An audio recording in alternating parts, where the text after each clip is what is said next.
CMS acknowledges the traditional owners of this land, the Ngunnawal people, and respect their elders past, present, and emerging. Australia was all about nature and beach at that point. Yeah, you would. CMS Lingo Lounge 91.1. Hello and welcome to CMS FM 91.1. And this is your Lingo Lounge. My name is Monica. And I am Ananya. And today we're going to be talking about our multicultural experiences. I'm originally from a Brazilian family. And Ananya, tell me a bit about yourself. Where are you from? So I'm from India. I come from a small city in India, in North India, which is Karnal. And I came here around 4 years ago because I am a psychology student at the ANU. So I came here to study, and I am a poet. I am a social activist. I've been doing activism work back in India and continuing here in through volunteering and being part of different organizations here. I'm also a mental health educator with 2 local organizations in Canberra. Look at you. And, oh, come on. Tell me about yourself. What do you do and what brought you to Canberra?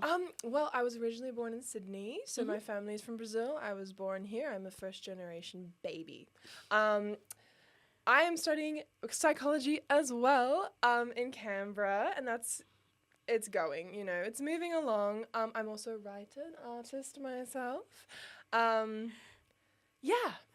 That's so cool. 2 psychology girls also so fond of and like we're creating art and that's interesting. Do you think your art is anywhere inspired from your language, your culture, or what's the inspiration of your art? I wouldn't say it's necessarily inspired by my culture per se, but it is inspired by a vast spans of them. And that being said, it's not like medieval as you'll see a lot of the time, or like focused specifically in Australia, because I don't fully relate to Australians.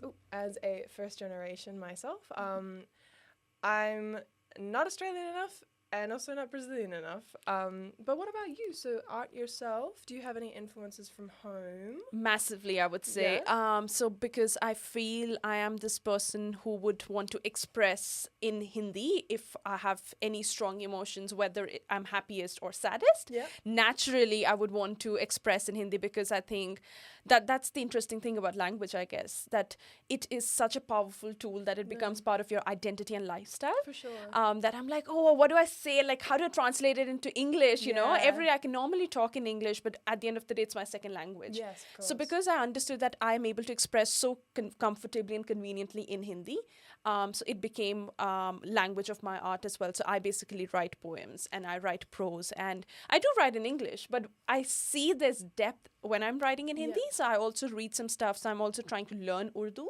I definitely don't know the script. It's so difficult, but yes, still. Sorry. You go.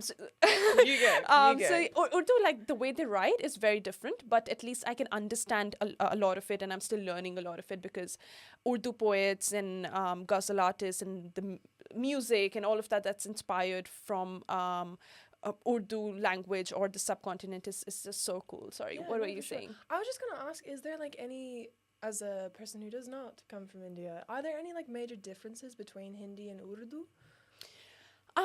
So I'm no expert, but I can share through my understanding, which is like a lot of words in Hindi are coming from Farsi, Persia, Arabic, Urdu, all of those. Wow. So you can't say, like, even when if you would listen to someone who's saying, oh, I speak Hindi, but then there would be words that you'd be like, oh, this is not a pure Hindi word.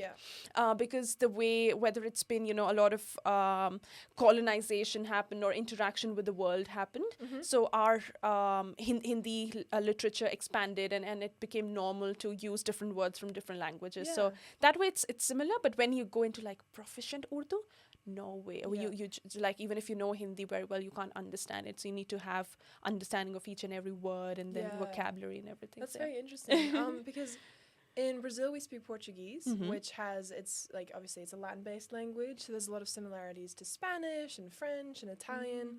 But, for instance, I could not hold a conversation with an Italian because there's so many differences. And I was wondering, if there's like any similarities in that sort of sense between like Urdu and Hindi and whatever other dialects there are, or as if it's like it's completely different and you're screwed, and if you don't try you're done because you can't get it because it's so different. I'd say they're similar in some sense. Yeah. And yeah, it's easier for me to learn Urdu than for me to learn, say, Portuguese or Italian, like, as a Hindi speaker, for sure. And also because of the music exposure that we have, whether in India or in subcontinent, I listen to a lot of Pakistani music as well. Yep. And also the music which was from the undivided India, which was India and Pakistan together. Yep. So I mean, I think, because our life and media and all of that we are surrounded with has influences of a lot of languages. I just can't pick and say, like, it's just Hindi that has influenced me throughout life, because I also understand Punjabi. So which is, so there's a state in India called Punjab. Yeah. And their language is Punjabi. And again, Punjabi has a lot of dialects, and the way it's spoken around the hills is different. The way it's spoken in Pakistan is different. In India, it's a little bit different. But I do understand Punjabi because of extended family and neighbors. Because I live in a state which is Haryana. So the language of Haryana is Haryanvi. And it's a difficult language, but I still do understand, and I can at least greet and have that quick superficial small talk. Yes. I can hold that. I try. Maybe Easy. Yep, absolutely. So that's fun. And also because my work of activism revolves around villages. Yeah. So for me to know a local language is more than just a language. It's a way to connect with people. Do you think? Do you understand Portuguese to a great extent, or have you been taught that? What's your understanding? In an essence, it is my mother tongue, but in the same way that I was actually raised in Australia and obviously surrounded by people who spoke English, my first language would be English. Right. I can understand Portuguese essentially fluently. Some of my speaking is a little broken, unfortunately, but that's what happens. We don't have this, like, in Brazil, there isn't so much a disparity between languages. Everyone speaks Portuguese collectively. But for instance, in like Rio de Janeiro, they speak they have like an accent or have like a bit of a slang. And when they say certain words, it sounds a bit different. This could sort of be related to maybe Portuguese, which is, for me, the best way I can describe it is, when you listen to someone with a very strong Scottish or Irish accent speak English. Yep. It's very like, I don't understand what you're saying. But, what about like music in India? Because you've mentioned it a lot. Like, what are the big branches and what do you like listening to? Oh, wow, that's an interesting question. So I'm not someone who is a musician or a singer myself, so I don't have that knowledge.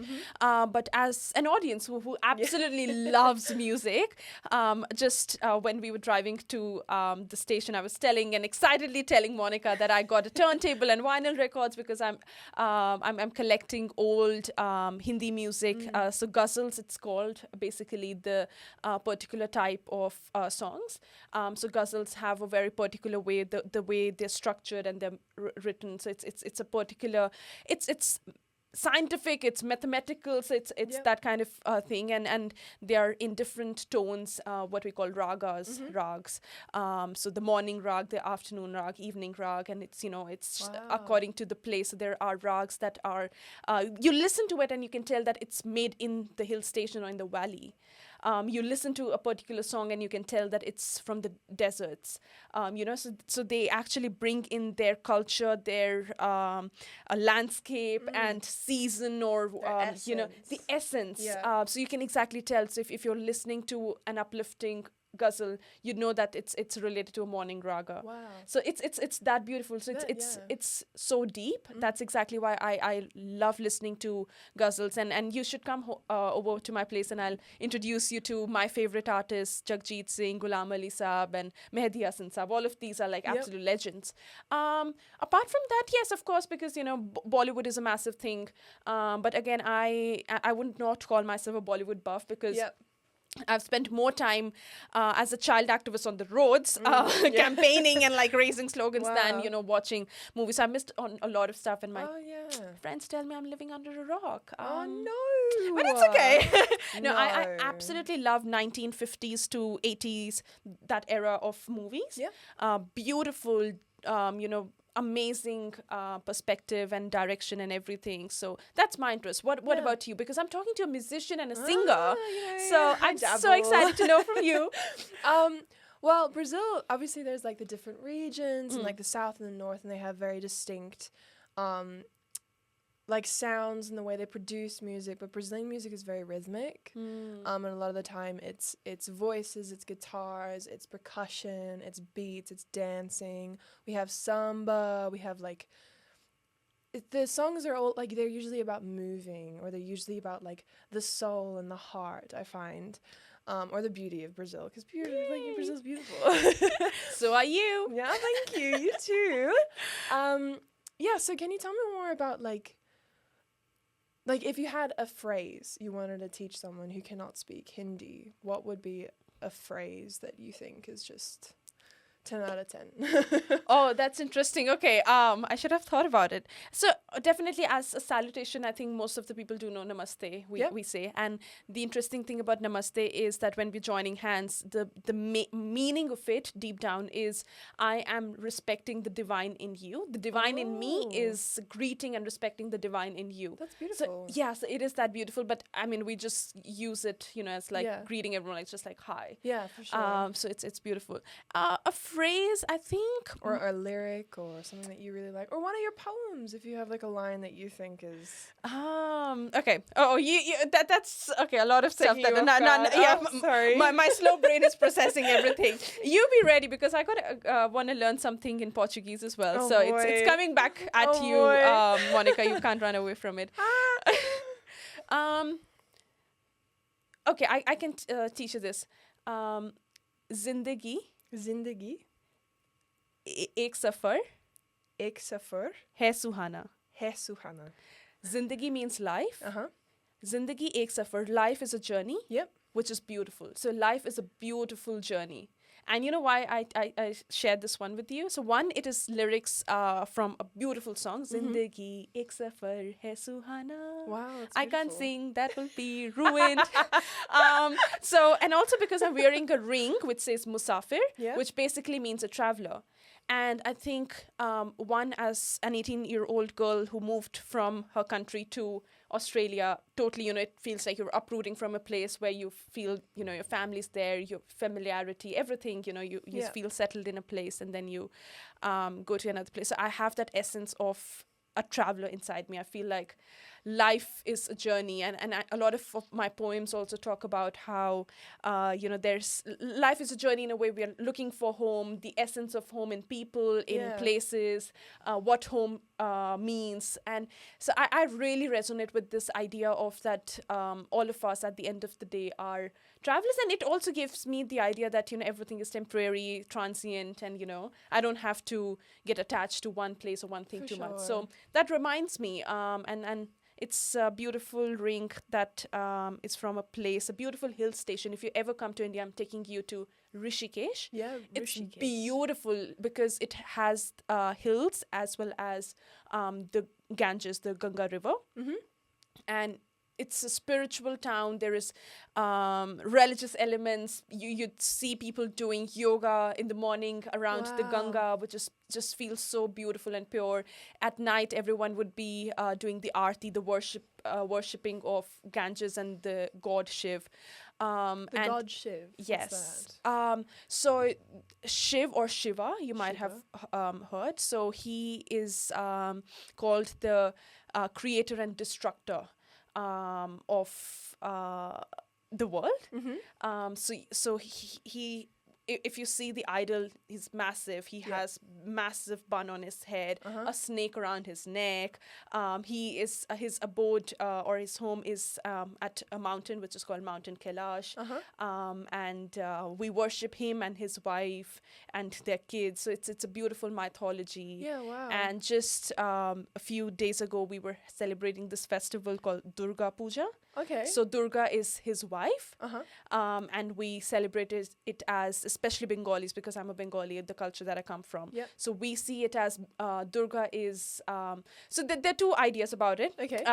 So one is that Mother Durga is coming, Mm-hmm. and she's coming back to her maiden home, to her home. Yep. So she is considered as a daughter as well. Okay. That she's a daughter, she's coming home, and then she'll go back to her family and husband, and she's bringing her kids along, that kind of a thing. And then we have those massive celebrations, and then it's a very emotional farewell that we bid to her, that she's going back to Shiva, to Mount Kailash, where she comes from. And yeah, the narrative is that, she is... fierce feminist. She has that Shakti energy. She has she is actually the symbol of strength. She embodies courage.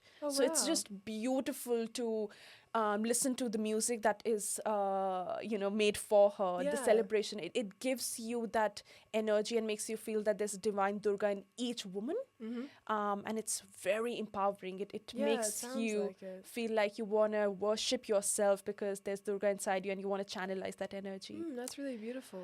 That is really beautiful. Yeah, it gives me goosebumps just talking about Durga and that energy. So yeah, it's really sweet to see how how would you say it? How involved and inside that sort of space you're in. Like, I haven't seen many people who've been like, this is my life. Like, this is my essence. So that's I get really what you cool. mean, because I think, Monica, to be honest, because the country that I come from, I'm sure you know a lot that, we have so many religions, we have so many cultures in India. I am from a mixed culture. My dad's from a different culture, Bengali. My mom's a Punjabi. The state that I live in is altogether different. Yeah. So, and the languages that I speak from here and there, they're all different languages. Unfortunately, I can't speak Bengali, the language that my dad comes from, the culture that he comes from. So it's interesting, but at the end of the day, I feel that I'm just a seeker.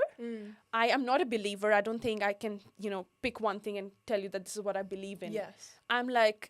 I'm too young to believe in anything. I just want to seek from everywhere. So whether it's your culture or my culture, so it just keeps me curious. That's a beautiful view. So yeah, you can find me in random festivals. I have nothing to do with the culture or religion, and then I'm just like, I want to get involved. I want to know everything about it. So coming back to you, I want to know more about Portuguese, and you got to teach me one phrase now. Okay. I haven't forgotten. Yeah. I thought you would. Well, it's not so much a phrase as it is the title of a song, which is really famous. O Garota de Ipanema, which essentially is just the girl from Ipanema. I'm sure you've maybe have you heard of it? It's olha que coisa mais linda, mais cheia de graça, ela menina. No, I'm so sorry. that's okay. That's all right. I'm definitely not offended. No, but that's for me, as someone who grew up in Australia and grew up on the beaches, this idea, like, Ipanema is a beach. It's like a beautiful beach. Okay.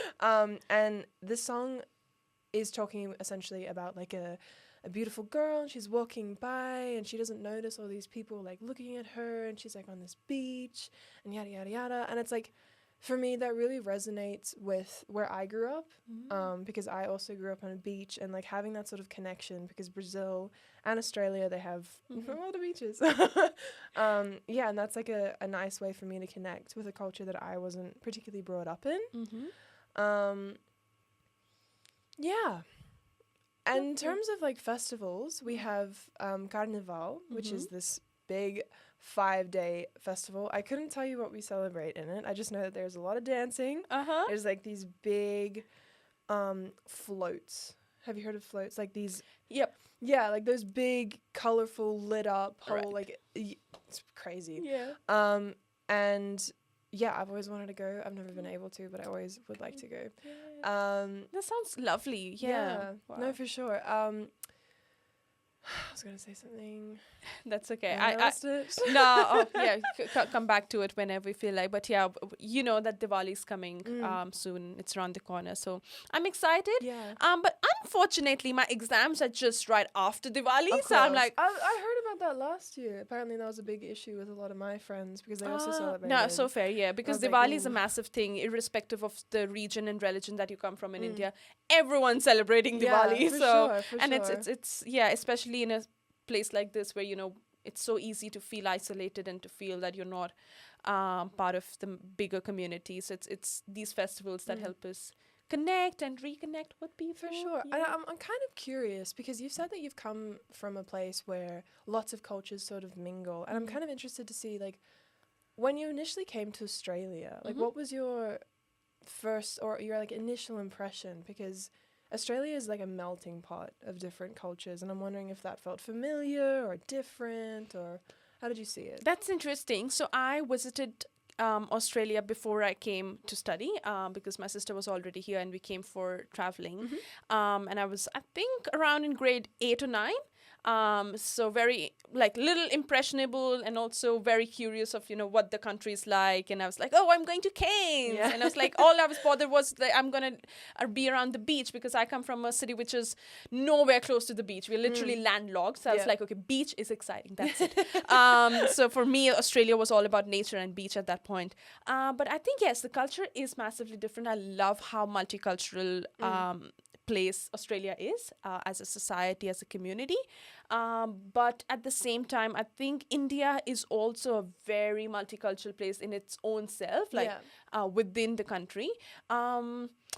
But yes, I think that there were quite a lot of... I did have a cultural shock as well, the way things would operate here, the systems, and, suddenly it felt like, where are people? Where's the human population? Because I'm from India. Like, even the city is buzzing at 11 p.m. Like, people are going out for street food, the shops are open. So the lifestyle is very different. For sure. Here, I see my friends having their dinner around 6 or 7 and they're sleeping, and in the morning they're waking up early, and I love how, especially in Australia, Australians have this culture of having their hobbies and spending the weekends doing something, which is more than work or household chores. Like people go for surfing and cycling and climbing and all of that, which is so cool. Do you not have that in India? There's bad work-life balance, and also India is a country which believes in hard work, and they think that if you're taking a break or a rest, or if you have a weekend off, it means either we are wasting time or so enjoyment is just reserved for, like, oh, you've accomplished something, now you enjoy and then you get back to work. So it's not like every weekend you get to... But what our form of enjoyment is majorly family reunions, friends reunions. So we're like a collective, a society. A lot of times we're like... For birthdays, for everything, we have massive, number of people that we celebrate things with. So that's different, but you do need something for your own self as a hobby, right? Do you have some hobbies, and do you think they're inspired from Australia or from your parents' culture? What is it like? Well, I would definitely say that music, like the fact that I'm in music and the fact that I pursue music, that is very much from my family. Because music is such like an integral part of Brazilian culture. But I can't say, for instance, that the music I write or the music I perform is necessarily, necessarily influenced by Brazilian music. But yeah, no, hobbies are very important. I feel for people, as someone who grew up in Australia, I find this... the thing of like, you can't rest. That's, oh gosh. Yeah. In Brazil, there's not so much a similar ideology, but if you're born in a less wealthy situation, obviously the grind never stops. Yeah. I was lucky to be born in a family that doesn't have those sort of struggles, so I'm able to pursue what I want. That's lovely. But yeah, wow. And I remember initially when we started talking, you were talking about how it's hard for you to feel an Australian and, still be connected to the identity or the culture that you have, the Brazilian culture. How do you feel that's impacted you? Because I can only try to understand. I don't think I can say I understand, because how even like if you speak Portuguese, you would have an Australian accent. Yes, I do get commented about that. So you want to be part of, when you're around maybe Brazilians, I'm not sure if you have a community of... Not really. Because there's a lot of alienation involved with that, because many of the Brazilians that are actually here, they were born in Brazil and they came to study as university. And obviously they're fluent in Portuguese, and there's like slang they use, and they're really entrenched in that culture, which obviously that makes sense. But sometimes I find it a little daunting to approach them.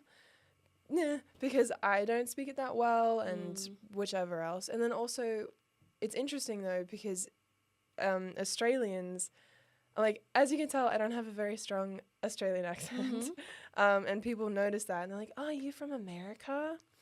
Okay. Where did that come from? I'm just like, no.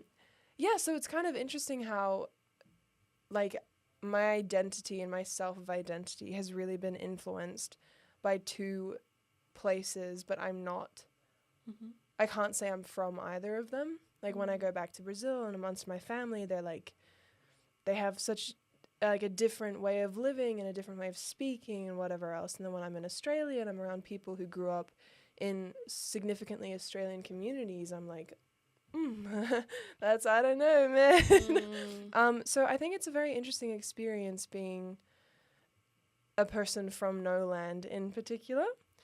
And I'm wondering, like, if you were to meet someone who was born in an Indian family, but they were born in Australia, like, how do you think you'd be able to connect with them as someone who was born in India? I exactly know what you're talking about, but on what you said, I think at the end of the day, we are musafir, we are travelers, you know. For sure. But about that, because I have met a lot of people at uni who were born and brought up in Australia, but they have Indian ethnicity. Yeah. And I don't think that we can click and connect immediately because our experiences are very so different. And our connection to language is so different. No, definitely. A lot of times I find people who have grown up here, the language is imposed on them because their parents want to preserve their culture and, they want to be like, they're taken to certain festivals. And the other day when I was at the Durga Puja celebration, the one I mentioned just a few weeks ago, I met someone, again, from Indian ethnicity. And it was interesting how they were very curious. They're like, so what brought you here? And I was like, because in my head it's obvious, like, I'm a Bengali, like, if I'm not at the festival, then where am I supposed to be, kind of a thing. And they're like, are you here for vibes? And I'm like, it's so hard for me to explain, like, it's like, because I'm not a person who is a big believer in idol worship either, but it is about the essence, the community, like even I struggle in understanding and speaking Bengali, the language that everyone is speaking at Durga Puja.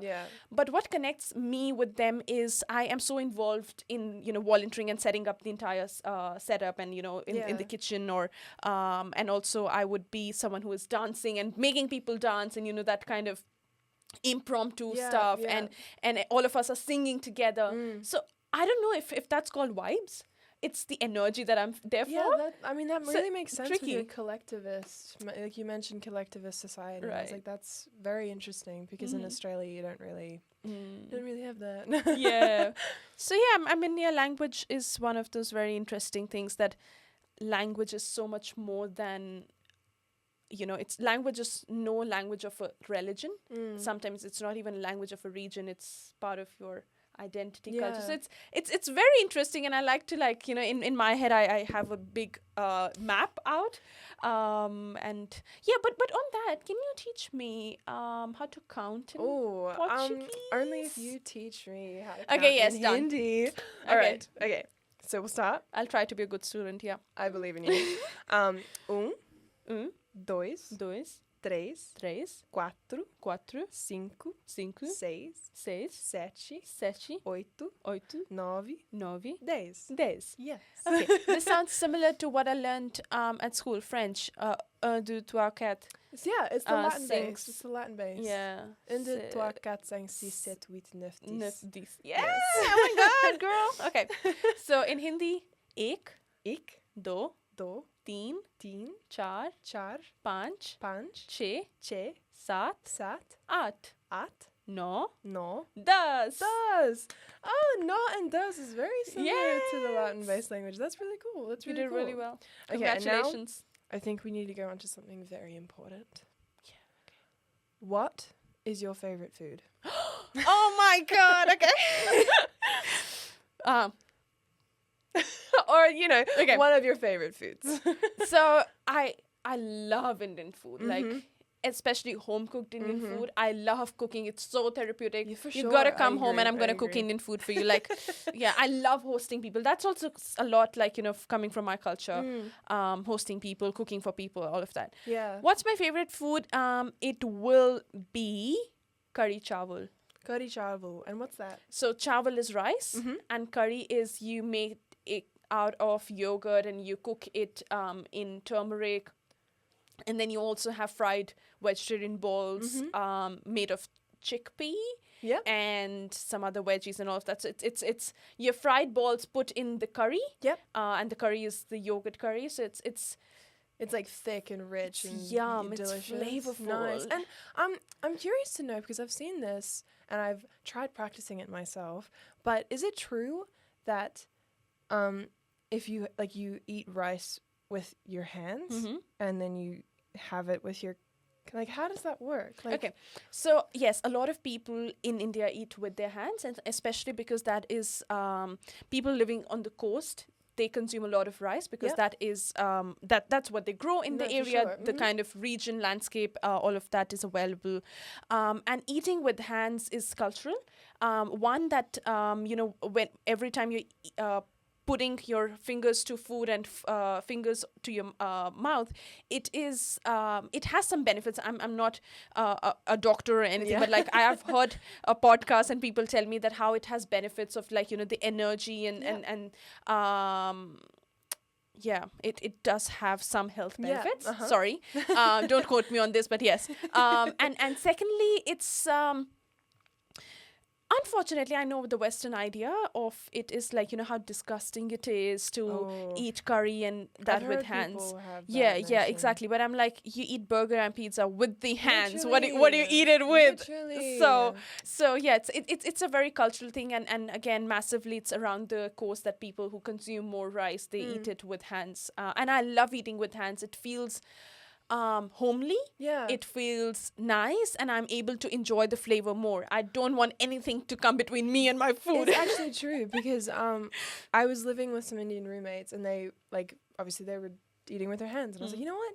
They're onto something. So I gave it a go. And I was like, you savor it more. I so tell you, good. Monica, you It's gotta so try. good. It's But so yeah, good. is there any other, like, cultural practice that you have, and which is like typically Brazilian? For, like, food? Or Yeah. just in general? Food, maybe. Yeah. Maybe your way of cooking or anything. Way of cooking is get the most amount of meat possible and fire. We have this thing called churrasco, which is, think of it like barbecue. And essentially you get like a big group of people, and you have lots of meat. You have lots of different cuts of meat. Sometimes they'll be on skewers, and you like cook them, and like you eat until you're gonna throw up. Like it's, yeah. We also eat like o coração de galinho, which is chicken hearts. That's like a thing. I didn't really like eating them growing up, I'll be honest. But my mum was like, yes, and we have these chicken hearts. I'm trying to explain that to people in Australia, and they're like, what? You eat hearts? And I was like, we ate everything. Wow. And what's your favorite dish? Oh, Or favorite cuisine, if you have? cuisine. I'm a sweet tooth girly. So my definitely top of the list is a brigadeiro, which is you take like sweet condensed milk, you cook it. Well, you heat it up, and then you put in like a bit of chocolate powder, and I think there might be something else. But yeah, then you let it cool, and then you roll it up into these bowls, and then you get like there's like chocolate sprinkle things, and that it just I gotta taste this. Okay, you're gonna do you find that in Canberra? No. You have to make it, sadly. Okay. Yeah, YouTube. Yay. Yeah, Monica's Free gonna ball. help me. Yes. Have you tried, by any chance, if you have a sweet tooth, have you tried gulab jamun? The Indian Maybe. Swedish, the brown ball. Oh, I don't think I have. So, okay, I'm going to make you try. Yeah. We're getting, after we get done from the studio, I'm going to make you We're try. just making food. We're just making food. Good. That's good. That's really good. I like, and even I love ghevar, which is like, we call it Indian or Haryanvi cheesecake. Oh my So God, I love literally cheesecake. like, it's like, I love cheesecake. It's not cheesecake? It's like, What is it? it's like cheesecake. It's not exactly, but it yeah, Okay. It's just so funny because it's a meme that I Really? You have to share it to me. You gotta share it. I'll show you what. So yeah, if you're watching this, you have to search what Ghevar is. Ghewar. Ghevar. And you have to then tell me in the comment section if you think that Ghevar and cheesecake have any resemblance or they're similar, or just don't hate me. Yes. If you don't find any commonality, it's okay. No promises. Yeah. No promises. Yep.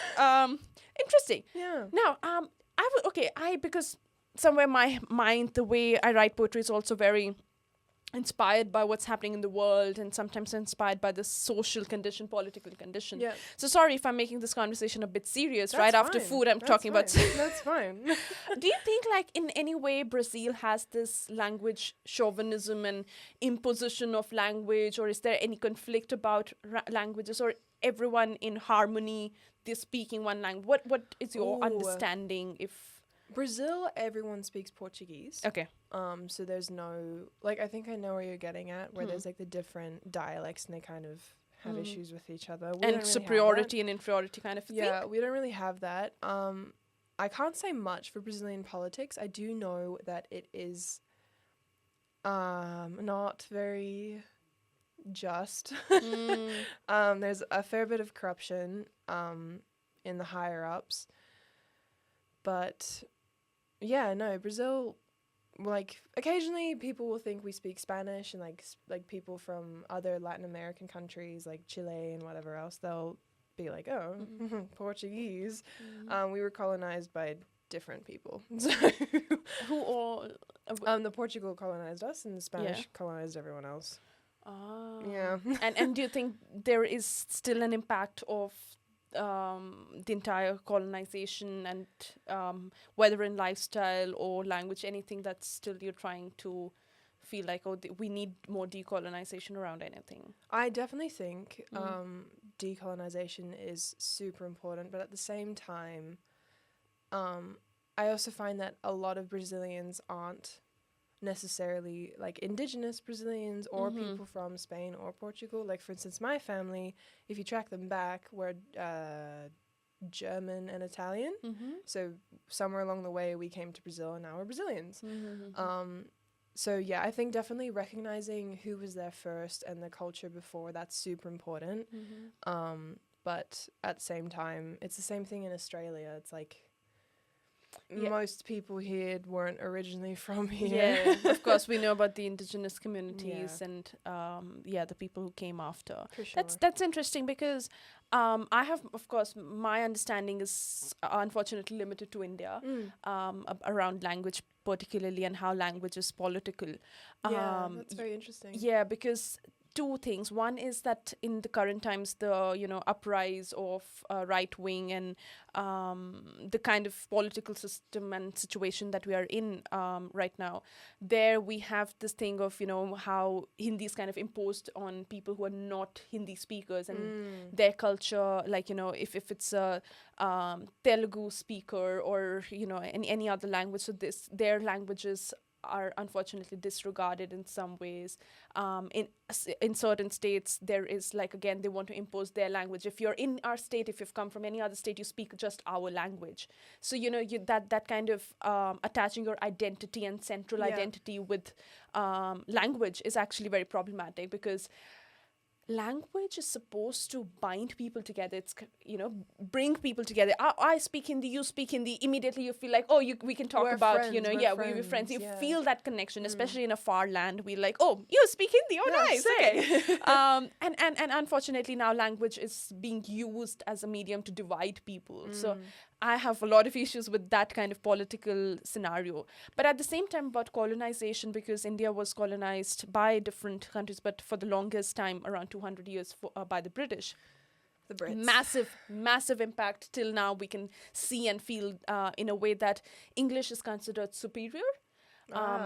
Yeah, it's not seen as in nominal terms, it's ordinal terms, that English is superior, that, you speak good English, it means you're educated, you're smart, you're well off. And if you speak Hindi, you're like, that's not a language that you would, want to flaunt or, be proud of. That's very interesting. So proficiency of Hindi isn't considered at the same level as proficiency of English would be.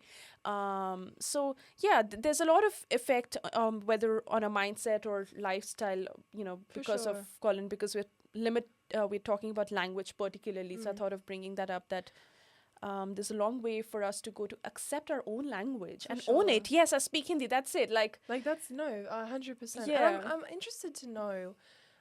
You've mentioned that within your country, there's different, the different dialects, and you said there was a bit of a supremacy between the certain ones.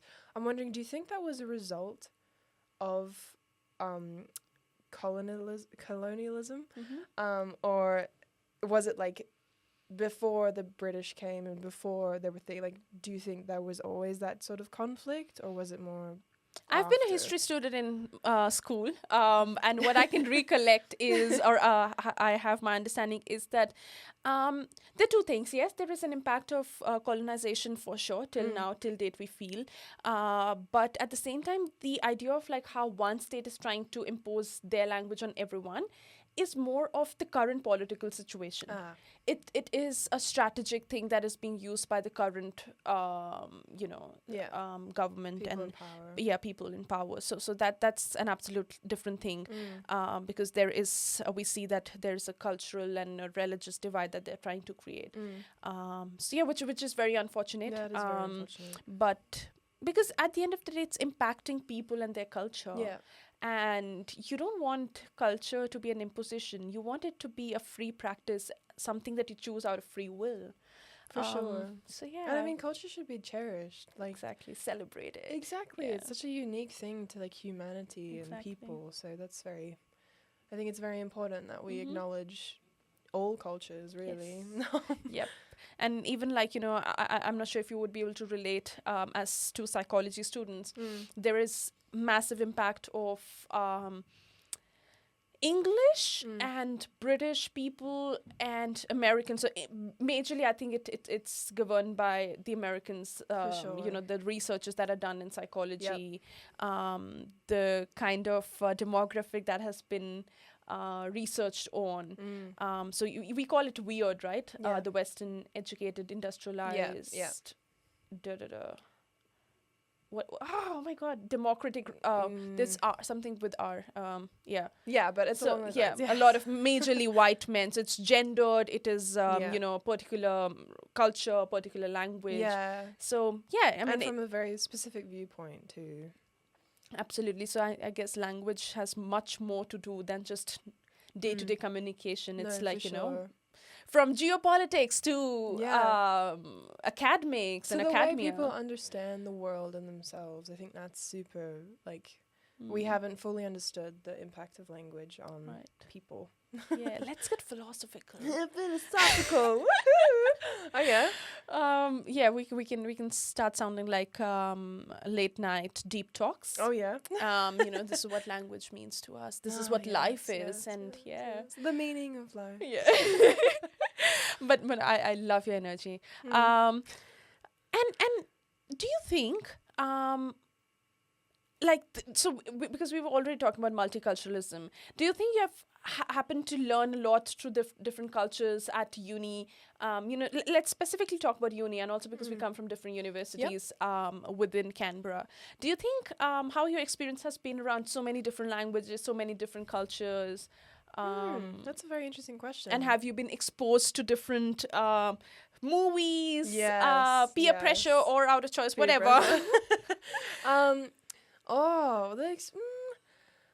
For me, this is gonna sound very strange, but this is for me, I see the differences of people and I admire all of them, in the way, because I know that some people say oh, I don't see color or whatever, and it's oh no, I do, and I love it, because there's just such a huge variety of different people, and sometimes they have such different opinions about such minor things, and it's I never would have thought of it like that, and particularly with music, I love all forms of music.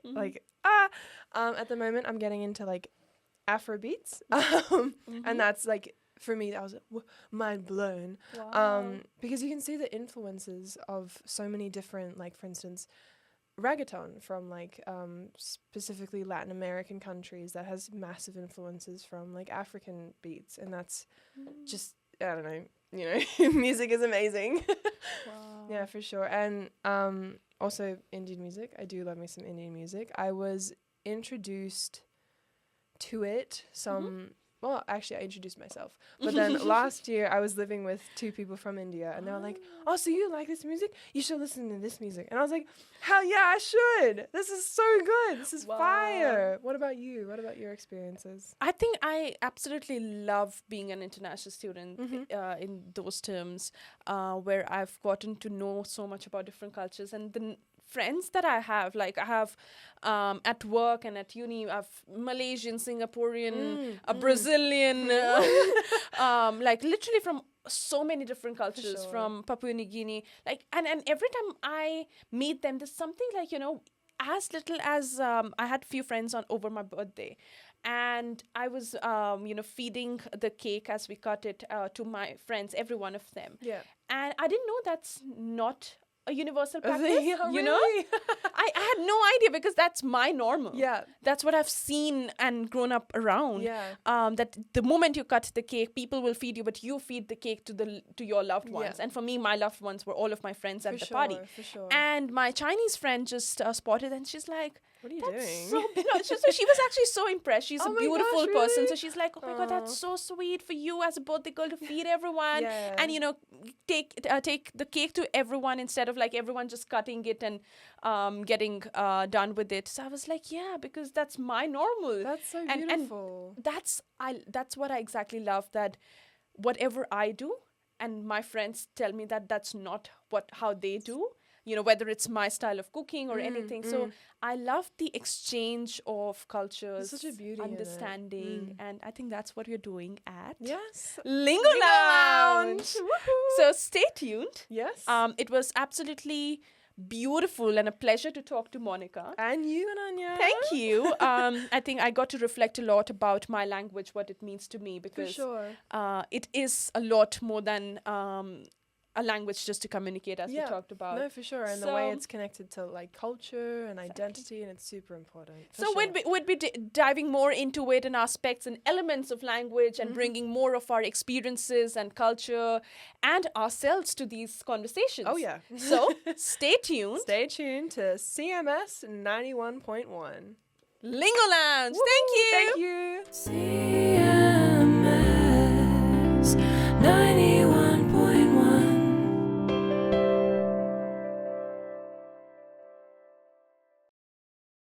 This program is brought to you by the Canberra Multicultural Station, along with support from the Community Broadcasting Foundation, Lingo Lounge, where cultures hit the mic.